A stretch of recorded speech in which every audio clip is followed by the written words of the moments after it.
Merci de votre question. Alors, pour commencer, on pratique quotidiennement un abus de langage, donc je vais commencer par l'expliciter. L'hydrogène, au sens strict, est un atome. C'est effectivement le plus simple des éléments. Si ceux qui ont gardé un souvenir pas trop mauvais des cours de chimie de collège et de lycée se souviennent que dans la classification, il est tout en haut à gauche.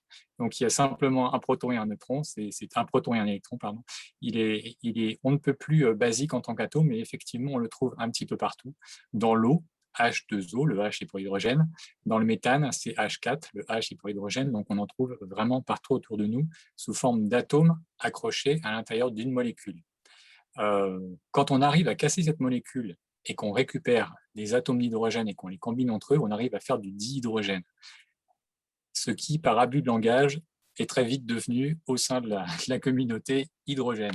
Donc c'est bien de ce gaz dont on parle plus du tout de l'atome, on va complètement l'oublier, il ne sert plus à grand-chose.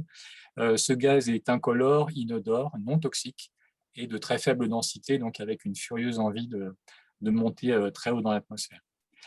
À quoi est-ce qu'il sert actuellement? Alors on en produit et on en consomme entre 40 et 100 millions de tonnes. Le flou autour de cette valeur est dû au fait que bien souvent, dans les industries chimiques, vous avez un tuyau de gaz, de méthane, qui rentre dans une usine, et localement, on produit de l'hydrogène que l'on consomme pour un process chimique. Donc la comptabilité de l'hydrogène est pas très simple à faire. Le 100 millions de tonnes est plutôt une approximation. Le 40 millions de tonnes, c'est vraiment de l'hydrogène commercial qui est produit par des industriels dont c'est le métier. Ces 40 millions de tonnes étant revendus à des industriels de la chimie.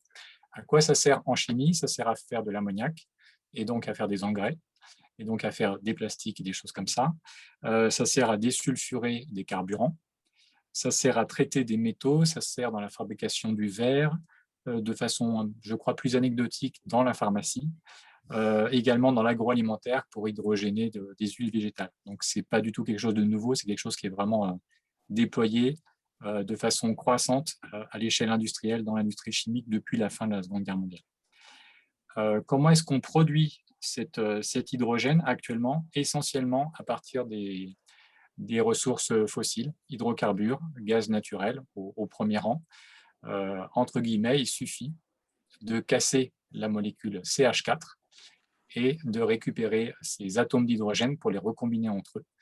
Le reste, évidemment, émet du CO2 et c'est pour ça que la filière actuelle de l'hydrogène, même si elle pourrait devenir un outil très utile pour la transition énergétique, pour l'instant représente quand même quelques pourcents de notre facture CO2 annuelle à l'échelle globale. Ça, c'est pour l'hydrogène que l'on produit. Alors, il y a une petite partie qui est produite à partir des énergies renouvelables, mais il y aura d'autres interlocuteurs autour de la table pour rentrer un petit peu dans les détails. Il existe également de l'hydrogène à l'état naturel. On ne produit pas tout l'hydrogène qui est sur Terre. Il existe également à l'état naturel, mais je vais laisser M. Pellissier rentrer dans les détails.